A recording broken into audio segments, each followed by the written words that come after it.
Alrighty.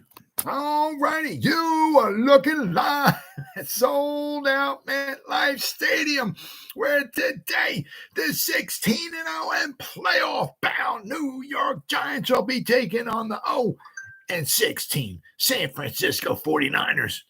And why are the San Francisco 49ers 0-16? Because they suck. No, not really, but I like saying it anyway. Welcome to the Gridiron. Anybody out there at all is going to spend a little time with me here this evening, I greatly appreciate it. Thank you. Or if anybody's going to spend any time watching the replays, once again, thank you so much from the bottom of my heart. Thank you. Going to try to go about 30 minutes here tonight, shoot my mouth off for about 30 minutes.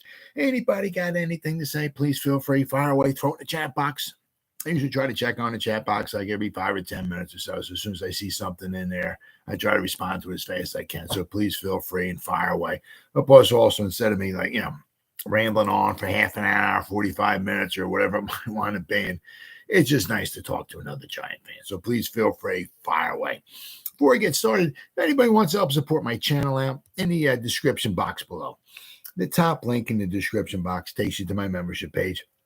I got 3 different membership levels. The first one's called the Saquon. Second one I got is called the Lawrence Taylor. And the third membership level I got is called the Gridiron. Each one's got their own little perks to them. So if you want to help support my channel out, it would mean so much to me. And I thank you in advance. Thank you. If you are subscribed to my channel, once again, thank you. I can use all the support I can get, guys. But if not, please go down below, hit the subscribe button, hit that bell icon. That way, next time I go live or I put a video out, you'll be notified. And it's free of charge. What do you got to lose, right? But if you are subscribed to my channel, thank you. And then finally, in the description box below, I got 3 links. One takes you to my Facebook group. That's my Twitter. And the other one, I got TikTok. Oh, yeah, I'm getting high tech here. Or whatever you want to call it. On TikTok, I try to put a couple videos out every day. Twitter, I put some posts out there with some videos in it every day, too. And also in my Facebook group, it's doing pretty good. Facebook, I think we're at 6,400. Yeah, we just reached 6,400 members. So I think today we today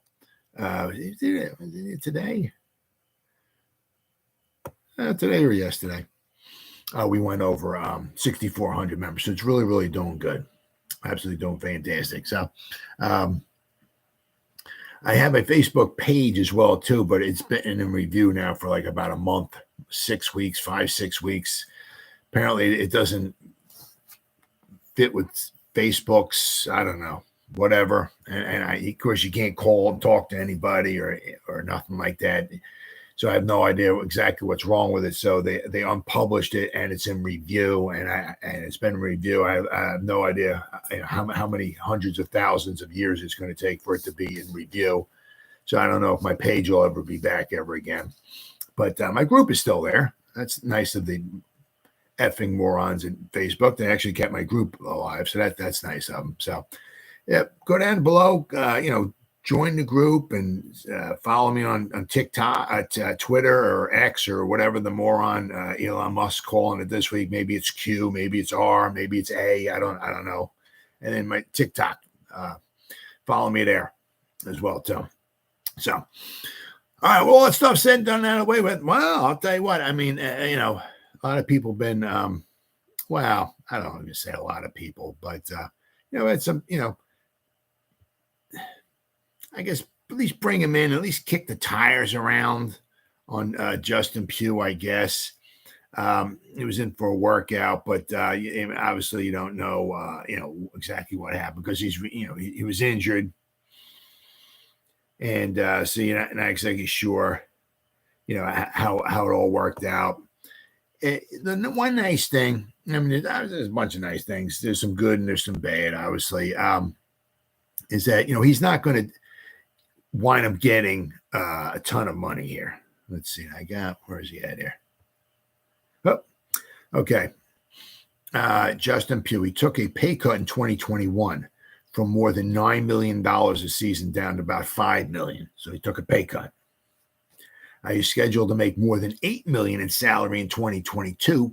Pugh agreed to return this season, meaning last season, for $5.5 million of fully guaranteed salary. So he's on the open market. Of course, as I said, he got injured last year. What did he play last year? 263 snaps. He played. Looks like he missed week 1, but he played weeks 2, 3, 4, 5, and 6. Must have been, I guess, against Seattle is when he must have got hurt. He only played 22 snaps.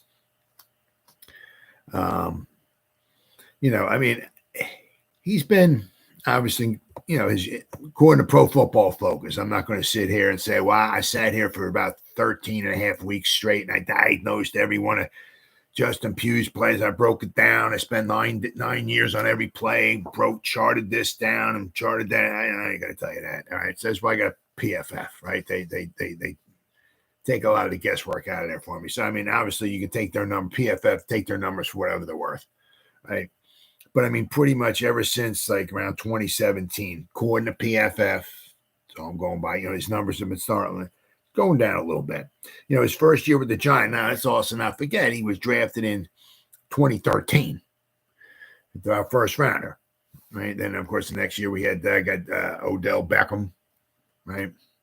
But 2013, so he's been around for a little while. So he's not somebody, he's 33 years old. He's not somebody, okay, let's get him, bring him in, sign him. Hopefully we sign him. Hopefully he did okay with the tryout, and we'll sign him and boom, plug and play him, and he's our guard for the next 4 years. And that's not happening.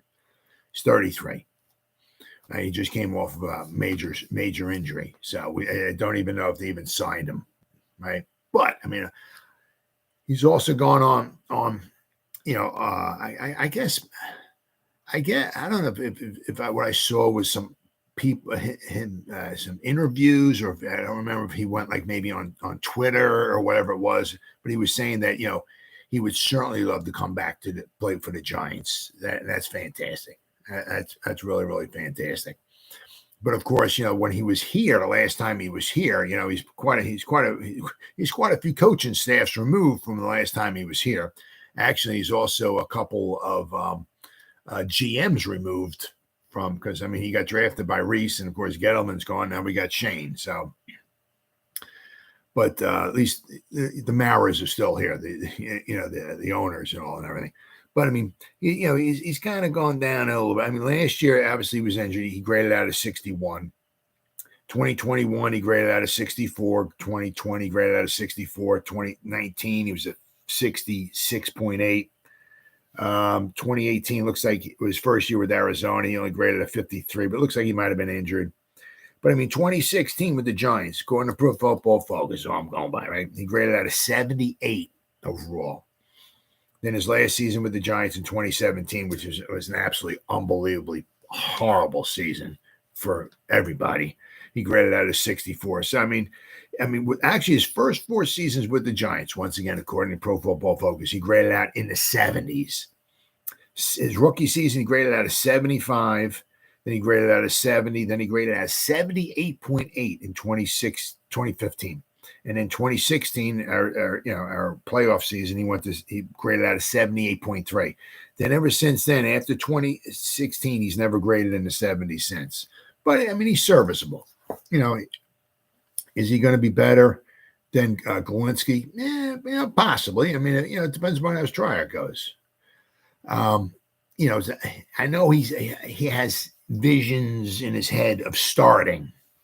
Now, once again, I don't know if the Giants sign him and bring him in, which wouldn't want it because he's already missed a couple weeks as well, too. I'm sure he wouldn't be much more than a few $1 million if the Giants did wind up signing him and bringing him in. But I know he has visions of starting. Now, I'm sure he may not start maybe the first week or so, but if they did bring him in, we'll have to wait and see. You don't know. They should figure Glowinski is like a, oh my God.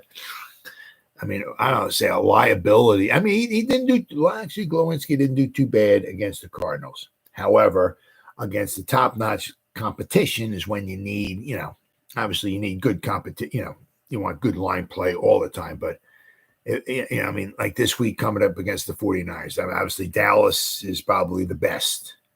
in the league. But the 49ers are in the top 5 as far as their defensive front. So how would Glowinski play against the 49ers this week? Yeah. So if you got Bredesen, I mean, with the concussion, you're not sure how much longer he'll be out for. I mean, he's not playing. He's one of the guys that's not playing, one of the 4 guys who's ruled out this Thursday. So you're not sure how long he'll be out for him. And hopefully, maybe with any luck, maybe we'll have him back for the Monday night game against Seattle. But you got, I don't even know if Lemieux's even been in the game yet this year. But I said Glowinski is a liability. So you're not sure if they do bring Pugh in, if he would be a starter, who they would put him in there for. I'll have to wait and see, because I said I had no official word. All I keep saying in the articles is that at least they brought him in. But I mean, he would certainly be serviceable, without question. Let's see. I got 3,000 tabs. Here we go. Giants worked out their former first-round pick, Justin Pugh. Pugh was selected by Big Blue in the first round of the 23 NFL draft out of Syracuse and played with the team from 2013 to 2017. Pugh is now 33, played the last 5 seasons with Arizona. So he played, 5 seasons with the Giants and 5 seasons with Arizona. Pugh tore his ACL last season. But if his workout is any indication, he seems to be recovered. He's still capable of playing starter-level football. Yes. Not maybe high-level starter-level football, but, capable of, playing it just a starter level. Now, the other thing, too, would wind up being, if you did say you brought him in, just throwing it out there, right? Now he's got to work his way into, because if you put him, just say you put him there with, I don't know if they're gonna have McKeith in there or what at right guard. Wherever you put him next to, they've never obviously played that with him before. So whether it's Evan Neal or whether it's Andrew Thomas. Now the problem is you want the familiarity in there. So, having Pugh in there for the first game or so could be maybe also a little bit of a liability, because he's never played with the rest of the offensive line as well. He's still capable of playing star-level football, something the rest of the Giants guards may not be able to do. It says in this article here. The ex-Giants struggled a bit in 2022, but was given a 77.7 pass blocking grade by PFF in 2021. A quality starter grade. Absolutely. In 2020, Pugh received a 74.4 pass blocking grade, and in 2019, he had 82.2. That was his pass blocking grade. That wasn't overall. His overall in 2022 was a 61. And in 2019, his pass blocking grade was an 82.2. His overall was a 66.8. So his run blocking has been a little bit less than desirable since he left the Giants.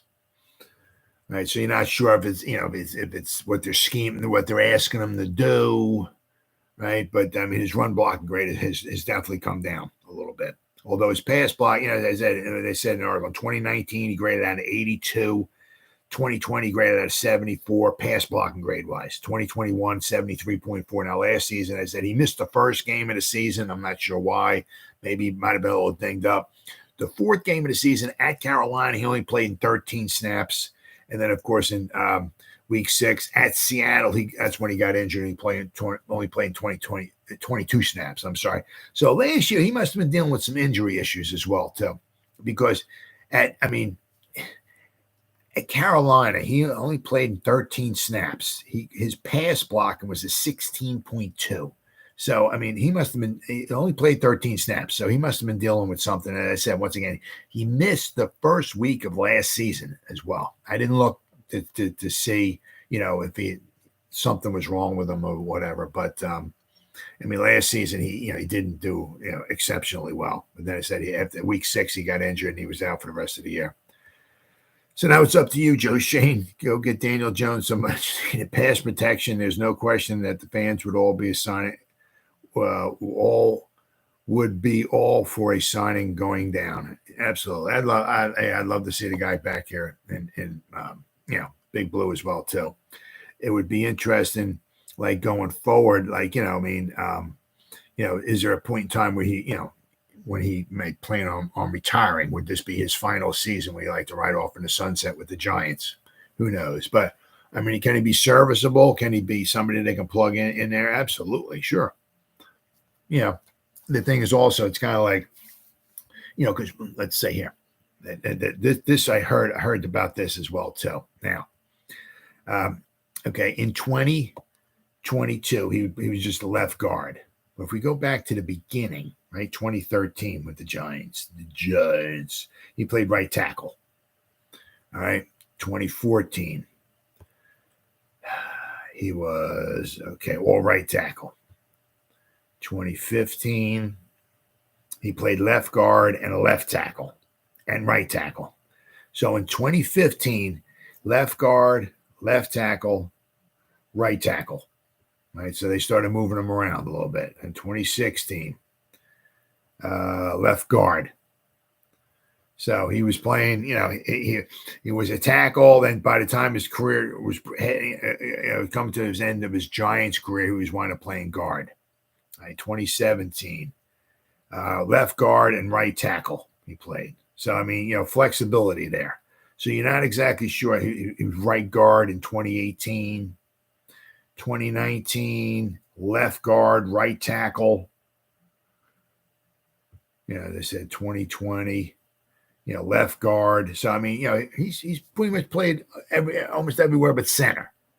So now you don't know where they would want to try to have him at. I mean, obviously, with Thomas and Neal, how long is Thomas going to be out for? Do they have visions of maybe putting him at tackle? I think maybe not. Probably maybe keeping Azudu out there, maybe putting him at left guard. Got McKeithen maybe at right guard. Who knows? But, he can play. I'm not sure if you want to put him out of tackle at this point in his career. He's probably more of a guard type guy. But 6'5", 310 pounds. Nice size. But, if they want to bring him in, once again, it wouldn't cost the Giants a lot. He wants to be here, and the Giants could use all the help they can get, because I'm not sure if they want to bring the couple of guys they have on the practice squad. I'm not exactly sure if those are the type of guys I mean, those are guys on the practice squad would be kind of like almost like if you bring them in maybe for the jumbo package or something. But the guys on the practice squad, as far as bringing them up and putting them in the starting lineup, would be a major liability. Especially against somebody like the Cowboys, the Eagles, the 49ers. Somebody can get after the quarterback. That would be a huge liability for the Giants and their offensive line. All right, so then the Giants, then they got, let's see here. All right, they got, of course, the Giants had 4 guys who were ruled out. But also, one interesting thing, too, here is that Brandon Ayuk, he has a shoulder issue. Now, it'd be interesting to see if they're going to wind up playing him or not. So one of the articles I did see in here was they kind of asked like a question. Who is this here? This is Niners Nation. There's like Giants Nation, I guess, and whatever, Niners Nation. So they took a survey and they're asking, should Brandon Ayuk play in Thursday? Now, if you look at the Niners schedule, it's interesting because because a couple weeks they got a huge game at home. Now the thing is here, they got 3 straight home games. These are going to be huge, right?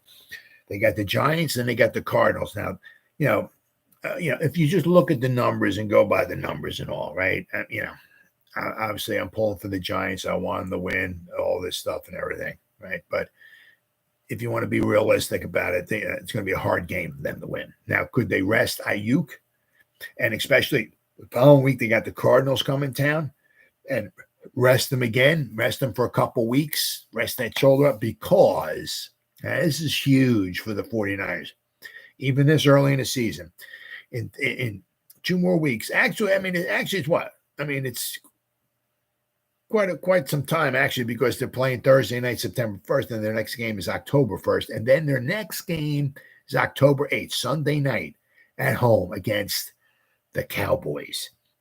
That could be a freaking huge game, because Now, of course, it's a long season. You never know what's going to happen, especially with injuries, right? But if you look, I mean, the Eagles could have lost both those football games if Jefferson holds on to that ball instead of ball going to the end zone there. They get an extra, maybe get a touchdown there, right, instead of a touchback, and maybe the Minnesota wins that game. I know the Eagles won, what, like 25-21 or something, 25-20, whatever it was, against the Patriots. The Patriots got down somewhere like with about 5, 6, 7 minutes, whatever it was, to go in the fourth quarter. And of course, Belichick decided to go for it on 4th down, 4th and 3, somewhere around there, instead of kicking a field goal. And then, of course, they had the ball, I think, at the end of the game, and they could have maybe kicked them, maybe if they got in the field goal, they kicked maybe another field goal, maybe won the game. So the Eagles are kind of lucky to be 2-0 right now. They do not look good. So this game here against the Cowboys, this one could be huge at the end of the season, because you want home field advantage. Pretty much you look at either, for the most part. I'm just off the top of my head here. We got a long way to go. I get that, but you got to look at, either the Eagles, the Cowboys, or the 49ers look like, the teams to beat right now. Now, this game, as far as a tiebreaker, could be huge. I mean, if some reason at the end of the season, say the 49ers are 13-4 and the Cowboys are 13-4, the first, I think, is head-to-head. So that game in 3 weeks could be huge. So do they think about maybe resting Ayuk for the Giant game and maybe the Cardinal game, and maybe to rest them up against the Cow, because they're going to need all hands on deck to win that game. That's going to be a heck of a football game, as long as everybody's healthy, right? As long as everybody's healthy. So, I mean, that could have playoff implications. It could have home field championship game implications on it. So it'll be interesting to see if they do wind up sitting Ayuk or not. But of course, the Giants, I got 1,300,000 tabs open here. Oh, let's see here.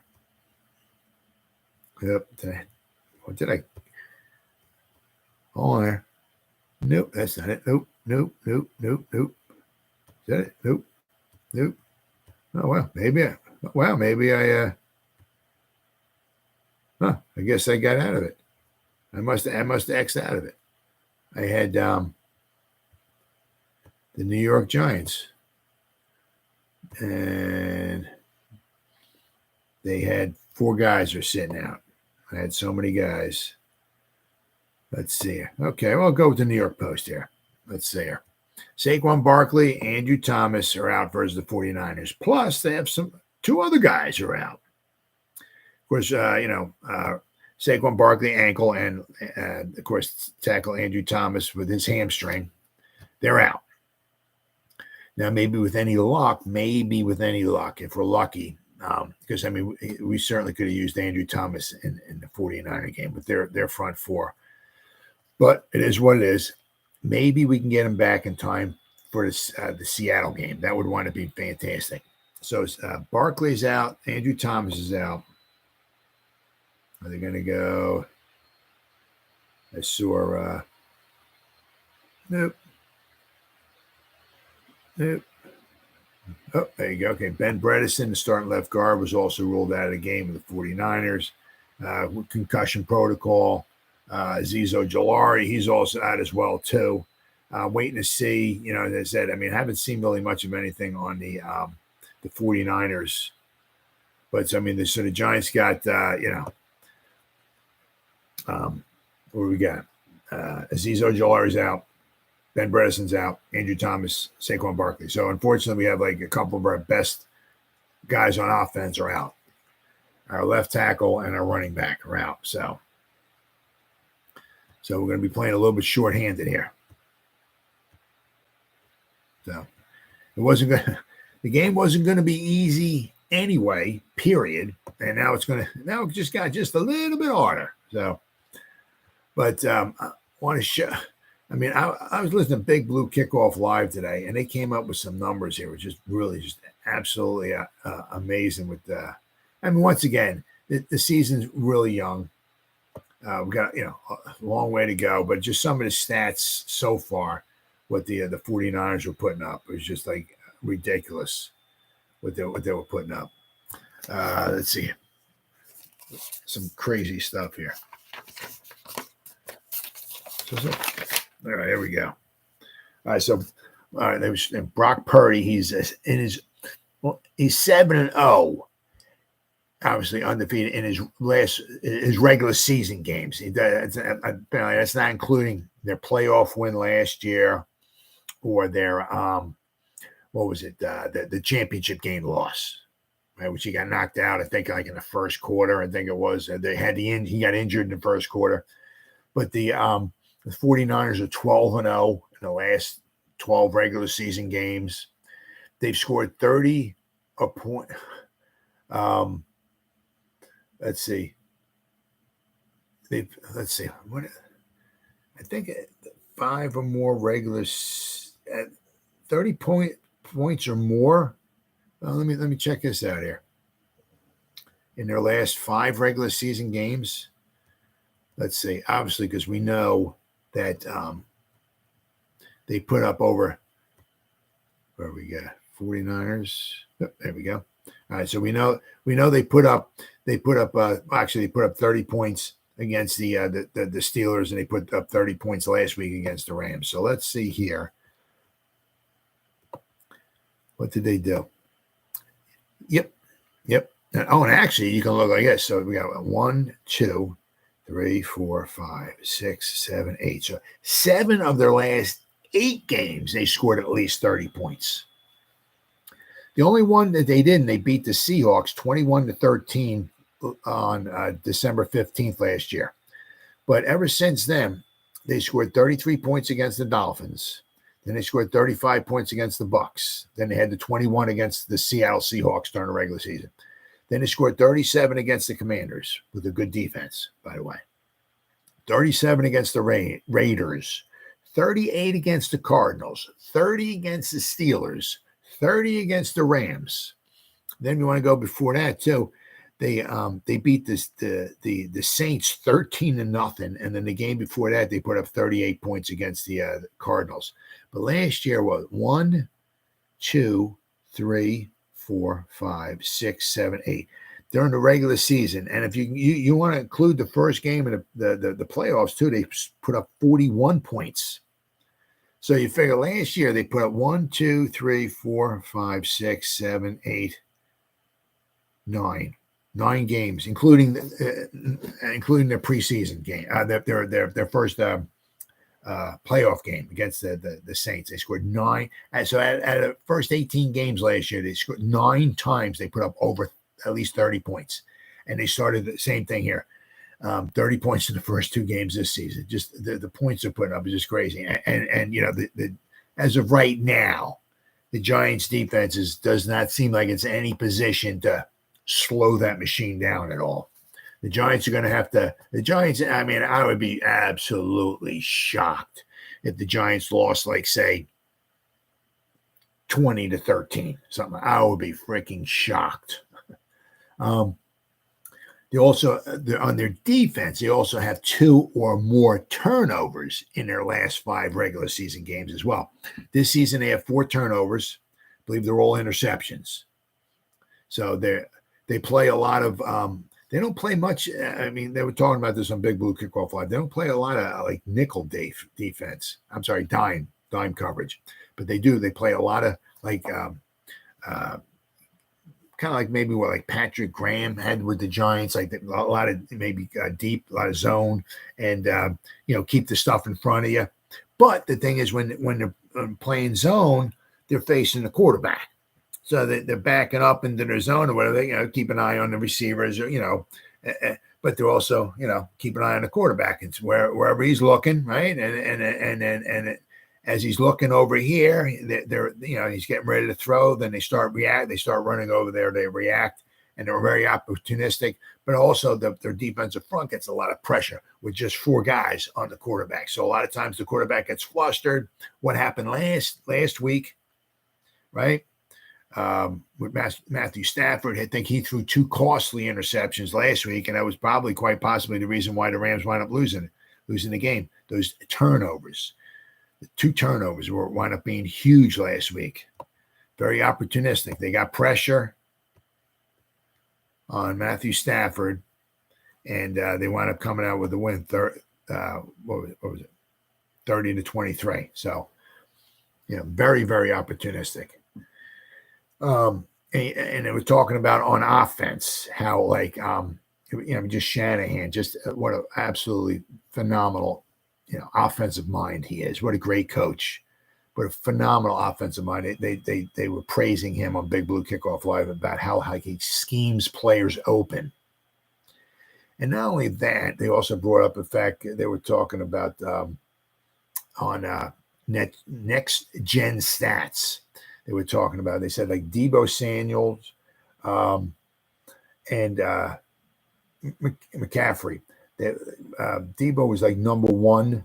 I think it was this year. Maybe it was this year and last year as well, too. The 2 years combined. But Deebo Samuel was number one in yak yard over expectation.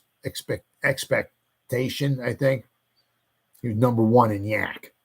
And same thing with Christian McCaffrey. He was number 4 in yak yard over expectation or over expected.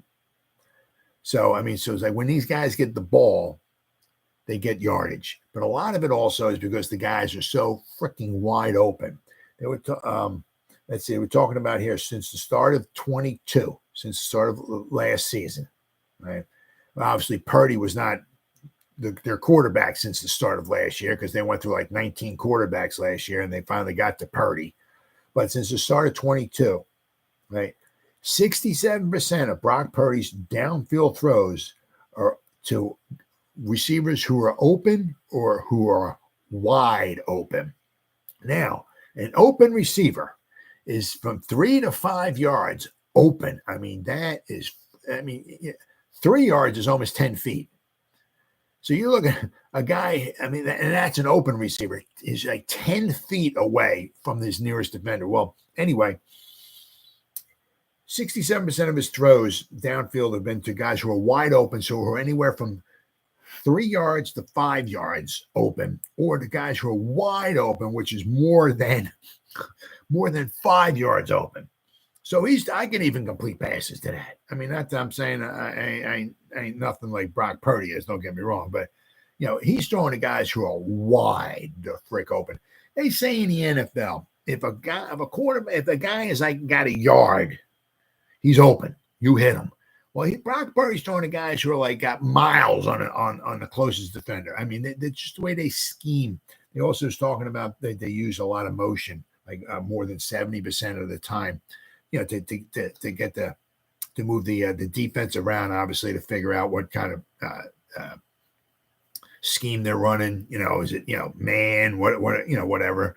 But also to shift some of the defensive players around. Get the motion guy going this way, get the cornerback coming with them, and then they run a pass pattern, whatever, where the cornerback just got vacated the spot.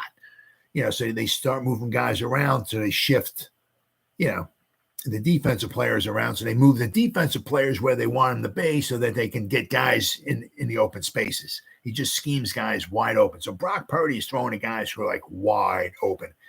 And, the Giants really, really, going to have their work cut out for them. Really. Especially they have no turnovers yet. They hardly get any interceptions. They get no quarterback sacks. They have their work cut out for them. Purdy has, and another thing they brought up, Brock Purdy has 0 big-time throws this season. None. Big-time throw is, when a guy is like, you fire it in there and a guy, big-time throw, But Brock Purdy doesn't have any of that. You know why? And they brought this up in Big Blue Kickoff Live, because the guys he's throwing to are wide open. They're like 5 yards away from the nearest defender. There's no big time throw. The guy's like 15, 20 feet away from the nearest defender. Anybody can complete in the National Football League can complete a pass like that. Anybody. So they also when they run out of 11 personnel, I think it's this season. I think they were talking about when they run out of 11 personnel. Right, which would be McCaffrey in the backfield and the Skittle man, right? They run the ball 18 times for 206 yards, which is over 11 yards a carry. 18 now, of course, that the one of them could also be that McCaffrey, who was like a 65-yard touchdown run. Was it 65-yard against the Steelers? What we got here? Yeah, 65-yard touchdown run. So it was probably one of those. But also, they were mentioning about, how like their left side of the line is really, offensive line is really good. Obviously, with Williams out there, he's one of the, if not the best left tackle in all of football. So when they get an 11 personnel, they run the ball. They've been doing some magical things so far. Now, they did say the one weakness here with the 49ers, especially on offense, is their center to their right side of the line. Now, you got to pretty much figure that Williams at left tackle, whoever's going to go over there, he's probably just going to. You can just forget about it. You just write it off. You're almost better off putting maybe Hottie Ward over there or something like that. Maybe putting Kayvon on the other side where he can attack the right side of their offensive line, because whoever goes up against Williams, you can forget about it. Forget about it. Right? It's like going up against Lane Johnson on the right side against the Eagles. You can pretty much almost forget about it. Don't even think about any sacks. They talked about their center and their right side of their offensive line. Said their center so far has given up 1 hit and 4 pressures. The right guard has given up 8 pressures so far. So if you figure that's 4 pressures a game, that's 17, 30, that's 68 pressures in a season. That is unbelievably pathetic. And their right tackle has given up 3 sacks, 2 quarterback hits, and a grand total of 6 pressures. So the right tackle has given up 3 sacks in 2 games. So the right guard and the right tackle certainly seems like the vulnerable spot over there for if they're gonna blitz anybody, maybe put Kayvon over there or whatever. That seems like the spot that you want to attack, on defensive line. Attack if you can. Of course, the 49ers average almost 7 yards per play on first down. I'm going to go over some stats also. They're averaging like over 6 yards per play, period. But again, almost 7 yards per play on first down. So what is that, like 2nd and 3? You're giving them 2 with the weapons that they have. You're going to give them 2 plays to get 3 yards. I mean, they have on defense. They got 5 defensive linemen with at least 6 pressures on the year, and this is just in 2 games. 2 games. They have they run a lot of zone cover 3, keeping basically what I'm saying, like everybody in front of them. But once again, they keep everybody in front of them. So, it's going to be big to see what they try to do with Hyatt. They're going to try to get Hyatt to go deep. Well, I said it was what John Schmelk was talking about. They get a lot of guys back up, and they try to keep the offensive guys in front of them. And but also the beauty of that, keeping the guys in front, they keep their eyes on the quarterback.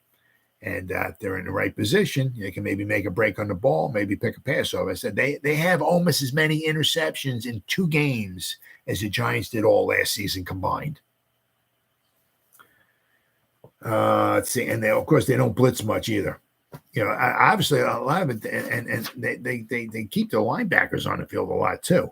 So I mean, it's not like they don't put like 4 defensive linemen to rush the passer. They don't blitz a lot, and put in like 1 linebacker, and then they have like 6, like maybe 3 corners and 3 safeties. They don't do that much, right? They keep a couple linebackers on the field, so they got like 4 defensive linemen, a couple linebackers, and maybe like 5. Maybe like a nickel. So, I mean, there ain't many weaknesses. Ain't many weaknesses at all on the 49ers. Now we're seeing some. What's up, Jersey guys? Jersey guys in the house. Hey. Oh, let's see what we got here. I mean, I was like, some of these stats is just. I mean, once again, you get. I mean, this is puniest of sample size. It's only 2 games, but it also goes. Really kind of shows you where the 49ers are at and where the Giants are at. Is this the defense? I got a defense here. Points against the 49ers. Let's see, points against the 49ers are tied for third. They've given up 30. Let's see, yards. Now, this one's a little because the 49ers have given up some yards, but basically when the Steelers are down by 312-0 halfway through the football game, they're not trying to establish the run. They're throwing the ball. Of course, with Stafford, he was throwing the ball a lot. They got some yards on the 49ers defense last year. So that's not, let's see here. So that's a small indication. I mean, because when you're up, especially against the Steelers, they were killing the Steelers the whole game. The Steelers, basically, they had to come back and just throw the football a lot. So you're going to get a lot of maybe garbage time yardage and all. But the Cowboys are first, of course, and the Eagles, basically the Eagles, they have 6 turnovers already. That's, between their turnovers, like Jefferson dribbling or whatever, losing the ball and going through the end zone and stuff like that. That's the only way they're able to win any football games. But the 49ers got four turnovers. But yards per play, let's see here. They're fifth. They've only given up 4.5 yards a game. Unlike per play. Sorry. The Giants are 5.6 yards per play. Let's see here. Yards, touchdowns, interceptions. Interceptions are up there. They're second. They got 4. The Cowboys got 5. Once again, opportunistic Cowboys. Opportunistic. Let's see here. Yards an attempt. Well, actually, their run defense is it's not horrible. What are they at? 4.1 yards per carry, but there's a lot of teams that are a lot better than they are. The Giants are unfortunately giving up 4.6 yards per carry. Let's see. This is a defense. Okay, there. Now here we go. Pressure rate. Let's say San Francisco is number 5.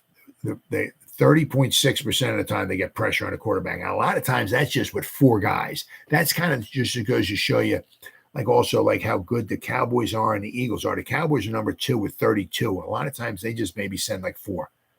Right? It depends upon if Mike is coming, if Mike is part of the 4 or whatever. But the same thing like with the Eagles. The Eagles don't all the time. I don't think blitz a lot, but they get pressure 31% of the time. Let's see here. Hurries. San Francisco hurries 18.9% of the time. The quarterback has to hurry the ball. The Giants are 3.5% of the time. Hurries. Let's see. Blitz. Okay, here we go. Blitzes. The Giants are 42%. The Giants are third. They blitz 42% of the time, and they only hurry the quarterback 3.5% of the time. Holy cow, is that freaking pathetic. Meanwhile, San Francisco only blitzes 20% of the time. So basically, they blitz half the time, and they have 2 or 3 times the pressures and the sacks and everything. Oh, sorry, I forgot. The Giants don't have any sacks. Stupid me, right? Let's see here. Oh, okay, let's go to run defense here. Run defense. Passing defense. There's a rushing defense. There we go. Let's see now here. Yards per average, yards per carry. Let's say the 49ers have 4.1, as I said, and the Giants are 4.6. So they don't have maybe the most stoutest run defense in the world, right? But also a lot of times too is when they're ahead, the other team's pretty much passing. So when the other team is like the Steelers, when they're down by a lot of points and they do decide to run, they might get a nice amount of yards on a run because the 49ers are expecting a pass. Let's see here. Kicking, punting, scoring. Okay, scoring defense, same thing. I mean, the 49ers are only giving up 30 points, they're only averaging 15 points per game. But I mean, it just goes to show you. I mean, they're, and I think they have 6 sacks. I think it is. That's what I said. Cowboys and the Commanders are first. They both have 10. They have 6. Yeah, they got 6. They got 6 sacks. Now Bosa doesn't have a sack yet. But I think they said he had 3 pressures last week, or I think it was maybe 3 knockdowns. I mean, so he's foaming at the mouth, thinking about Evan Neal. He's foaming. He's so he's like a rabid dog. He's so fired up and so excited and just ready. He's ready to go right now. Throw me in there, coach. Put me in against Evan Neal, please, please. He's on his knees at nighttime. Please, sweet dear baby Jesus, please have me line up over Evan Neal. Please. Let's hope Evan Neal plays a good game. All right, so now we got what we got here? Offense. Let's see here. Okay, here we go. So yards per play, yards per offensive play. The Dolphins are number one, but a lot of this is with their passing. The 49ers are at 6.3 yards per play. I mean, they're better than, let's see, they're tied with the Vikings, basically tied for second. But, I mean, they're better than everybody. They're better than the Chiefs, yards per play, better than the Bills. I mean, where are the Cowboys at? The Cowboys, 4.7 yards per play. Basically, they're winning with their defense. The Eagles is unbelievably, amazingly. Let's give Jalen Hurts $7 trillion a season. He's the greatest quarterback of all time. They're averaging 5 yards a play. Basically, they're tied for 18th, 5 yards a play. So, I mean, the 49ers are very, very, very efficient. They lost one fumble. They haven't thrown an interception yet. Let's see here. Interception, rushing, yards per rushing attempt. Okay, let's see what we got here. The 49ers are number one, 5.6 yards per rushing attempt in the whole league. Number one, 5.6 yards. And the thing is, Purdy will scramble a little bit. What's he got? What's Purdy got here? Is this him? Yep, here we go. All right, what's Purdy? He's got a little bit of scramble yards, but not much. What the heck has he got? Purdy. He ran 6 times for 25 yards. But with between Deebo Samuels, he ran 7 times for 46 yards. And then, of course, McCaffrey, 42 times for 268 yards. Between basically Deebo Samuel and McCaffrey, they have over 300 yards rushing in just the 2 games between the two of them. That's over 150 yards a game. They average 173.5 yards per game rushing. Am I here? Team offense here. Penalties, yards. I know they're up there. Oh, let's see. Rushing. Here we go. Rushing up. Here we go. My bad. Yards per game. They're not number one. Cleveland's number one, 202. The Eagles are number 2, 178. But the 49ers, 173.5 yards a game. But that's without a running quarterback. Okay, the Eagles, because they got 178, well, a lot of that's with Jalen Hurts. Let's be straight up out. Yeah, it's not all him, obviously, of course, but they got maybe the best offensive line in football, and they got Jalen Hurts, and that's why they're at 178 yards a game rushing. Put Tom Brady back there, okay, and see how many yards a game they get rushing the ball. But anyway, with the 49ers, with their run game, basically without pretty much a running quarterback, they're averaging 100, small sample size, they get 173.5 yards a game running the ball. The Giants, where are the Giants at? Giants 117.5. But once again, a lot of that is also Daniel Jones. Of course, we don't have our best running back in there.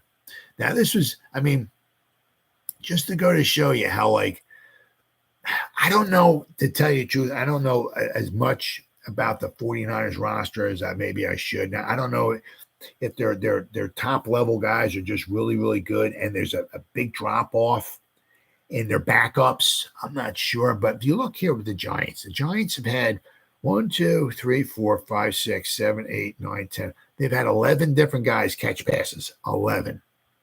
Compared to the 49ers, the 49ers have had 1, 2, okay. They've only had 5 guys catch passes. 5. Jennings has 2 receptions. Kittle has 6. Ayuk has 11. Deebo Samuels has 11. And McCaffrey has 6. They only have 5 guys who caught passes. So I'm saying, so they got the same guys in there pretty much, unlike the Giants. The Giants kind of roll some guys in and out. I said, I'm not sure if the 49ers, if their backups are that much or just not very good. or exactly what, but the 49ers do damage with basically obviously McCaffrey, Samuel, Elijah Mitchell, the running back. He not too much. Ayuk, the skill man, and Jennings, another wide receiver. He only has 2 receptions. But, I mean, Jennings, 2 receptions, he averaging 25.5 yards a reception now. But, I mean, they do, and, of course, then we got with Purdy, 66.7% completion, only 426 yards, 2 touchdowns, no interceptions. But once again, I said he's throwing the ball to guys who are wide the frick open. Now, in the 49ers, with Shanahan scheming the guys open and all that, Purdy's looking pretty Purdy. Now, could he do that on another team? Right? Could he be that quarterback on the Cardinals? Could he be that quarterback on the Texans? Somebody maybe, could he be that quarterback on the Giants?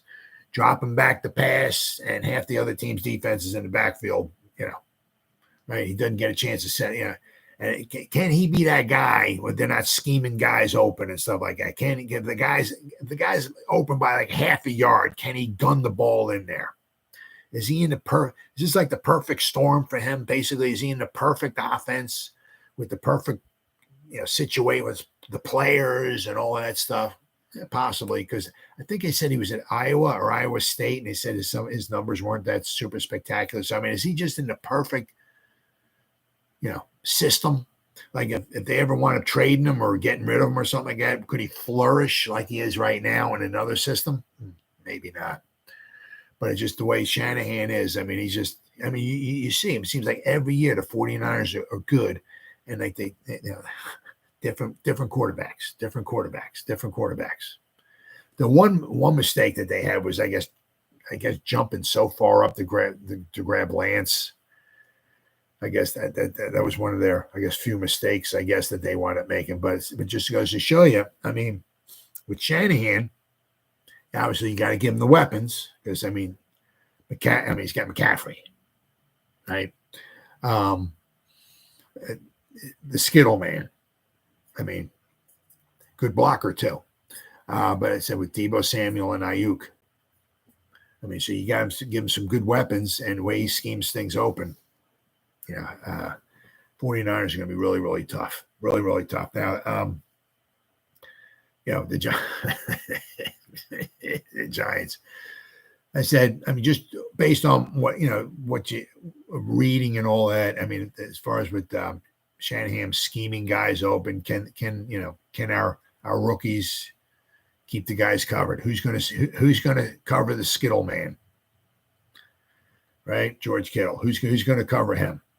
We would be able to do with Ayuk and Deebo Samuels. Who's going to cover McCaffrey coming out of the backfield? Are we going to be because also we got McFadden got a little stinger in the neck. So maybe enter Isaiah Simmons. There's another week. Well, not another week, another 4 days in the system, another 4 days learning the playbook and all. We need some speed on the field. We need somebody who's going to be able to, keep an eye on McCaffrey or keep an eye on George Kittle or something like that. So I say Isaiah Simmons, maybe. Also, Isaiah Simmons likes to rush the quarterback. The right side of the 49ers offensive line, what they were talking about in Big Blue Kickoff Live, is a little, is susceptible to giving up pressures and hits and sacks. Maybe send Isaiah Simmons over there, right? However you look at it, it's going to be very, very, very, very difficult. Purdy's, the scheming guy's open for Purdy. He's very efficient with the ball. They can run the ball very well. They got top 2, 3, 4, 5 tight end. McCaffrey, top 2, 3, 4, 5 running back. The other couple wide receivers, they seem like they're always open. The left side of their offensive line is very good. They always seem to score some points. The Giants ain't going to. I have a hard time believing the Giants are going to go in there. Well, we'll hold them like 17. And maybe we'll pull out maybe a 2017 win or something. I don't see that happening. I mean, I would love that. Sign me up for it. And then, of course, on offense, they're very opportunistic. They get a lot of turnovers. And, as we see it against the Cowboys, the turnovers, block field goals, and interceptions and stuff can turn into points, right? The interception that the Cardinals got when Saquon ball bounced off his hands and they picked it off, that led to some points. So they're very opportunistic. They get a lot of pressure with just 4 guys. Can our offensive line, especially if Andrew Thomas ain't playing, you got Bosa over Neal. Bredesen ain't going to be in there. I mean, is it going to be? And I'm saying, hey, man, I'm on my knees before I go to bed. I'm there for like half an hour. Just, sweet dear baby Jesus, please, just this one time, have our offensive line please give Daniel Jones enough time to throw the football. Sweet dear baby Jesus, please, thank you, just this one time. Now, I'm on my knees. I mean, I got the holy water out. I got the rosary beads. I'm saying the Hail Marys and all this, everything, all right. But as I said, do I want the Giants to win 1,200-0? Absolutely. But, I said, so we're going to have Azudu.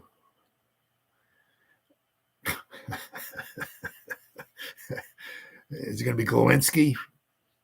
Of course, John Michael Schmitz. He seems like he's more time that guy's in there. You just. I think we got a home run there with Michael Schmitz.